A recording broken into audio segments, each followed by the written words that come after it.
Hi, my name is Cynthia Rosario, and I will be talking about the impact of social media. Social media is networks comprised of websites and applications that enable users to create and share content or to participate in social networking. Social media allows people from all over the world to communicate through instant messaging and also share pictures, videos, and statuses. In this lecture, I will be talking about the positive and negative impacts that social media has had on the world. In this slide, I will be talking about the purpose of the impact of social media and how this innovation has made so many things possible and has made life easier for so many people. Social media allows friends and family members, whether close by or long distance, to stay in contact. One way of this is through instant messaging, and another is through video messaging. On the picture to the right, you see a couple talking through video messaging.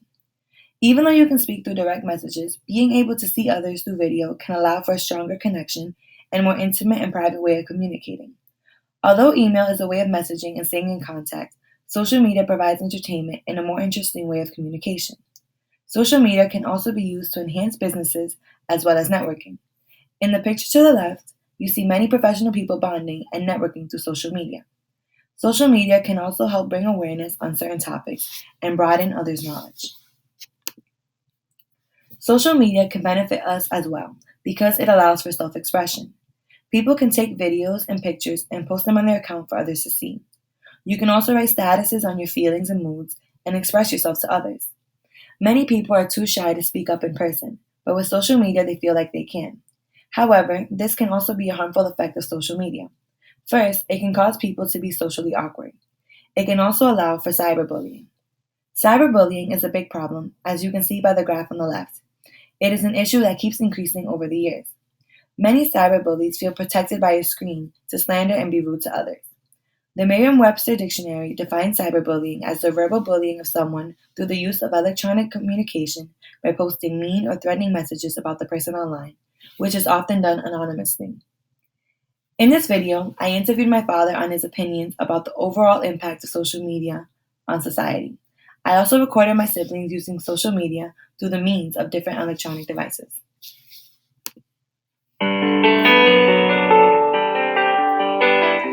Social media, and my question is, how do you think social media has impacted our society today? I believe that social media has its pros and its cons, which are equally impactful. I mean, we're able to communicate with families and friends from a long distance and build healthier relationships. But we also have cyberbullying going on. We have children accessing social media that's intended for adults like Facebook and Twitter. I mean, we can get better monitoring tools on there. I think social media would be very, very useful.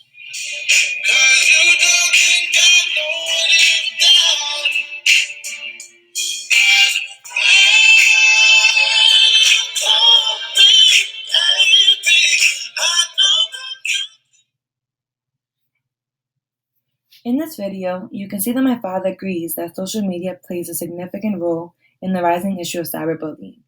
I made this interview video using my iPhone, YouTube editor, and then I uploaded it onto YouTube. First, I interviewed my dad using my iPhone, and I also recorded my siblings using social media. I then used the YouTube editor to combine both of my videos and also add text, music for the background, and transitions. I also added 2 slides for the opening and the ending. I then used YouTube to upload it online.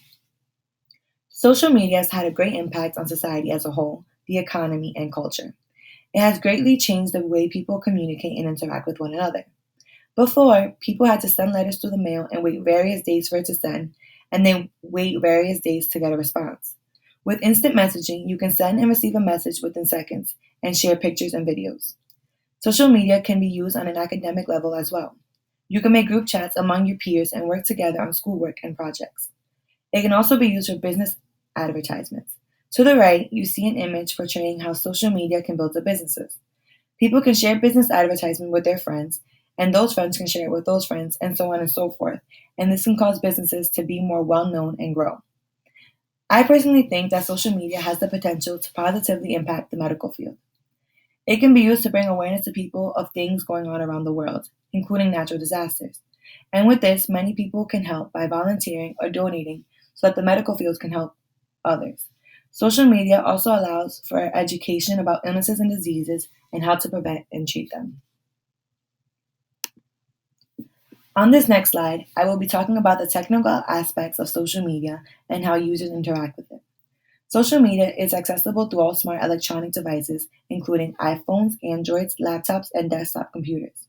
Through these devices, they can access the web page networks or apps such as Facebook, Instagram, WhatsApp, Snapchat, Twitter, etc. In the picture to the left, you can see a group of teenagers using social media on their smart devices. Cell phones and iPads have made social media more readily and easily accessible to others. Social media technology also incorporates some of the big ideas, including programming in the internet. Programming is a compilation of software programs such as web pages and apps. The programming integrated into this is very detailed and creative and allows users to do a variety of activities while on these networks. You can video message, instant message, share pictures, watch videos, and share posts. However, the use of social media wouldn't be accessible without the use of the internet. Without the internet, these networks are unavailable. Social media primarily consumes and produces data. When you type on a keyboard of an electronic device, it is known as the input. The system takes the information you put in and processes it. Then the information is manipulated and is then displayed on the screen to show what you wanted it to show, and this is known as the output. All the messages are then stored into the memory of the device. Social media is a very safe way of communicating. Unfortunately, like any other internet-affiliated program, there are some privacy concerns. Private messages can fall into the hands of an unintended person, and this person can use it for harm, including blackmail. Also, anything put on the internet can never be erased and is there for anyone to see. Some people can use it for cyberbullying and verbally abuse someone. The messages saved on the service can also be accessed by law enforcers and also employers and colleges, and this could ruin some people's lives. In the video here to the right, it talks about how people should take precaution in things they post and the information they share with others because it could be unsafe.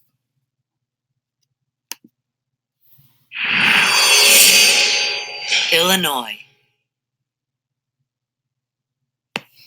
Welcome to the digital age. In the world, we're living much of our lives online. As a result, companies everywhere are creating large storehouses of data on all of us.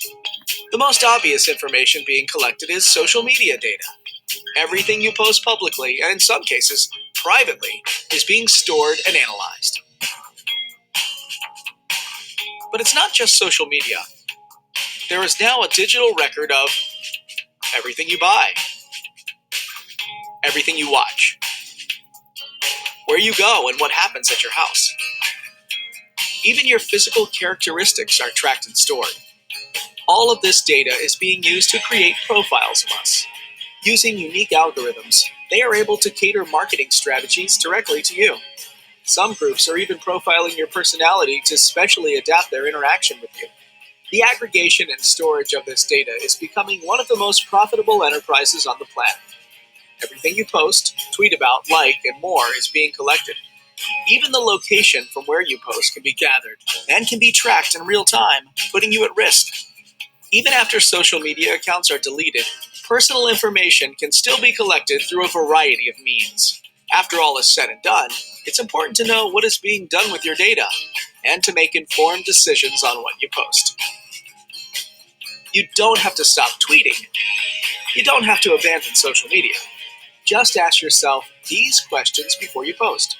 Am I okay with this existing forever? Am I okay with this being read by anyone?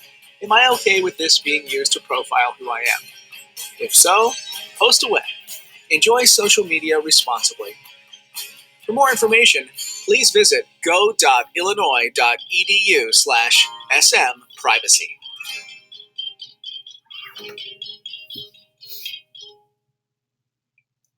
Social media was created for people to communicate and have fun, not for exploitation or abuse. My last slide is showing the references I used to gather my information on this topic. The second link here is where I gathered most of my information from.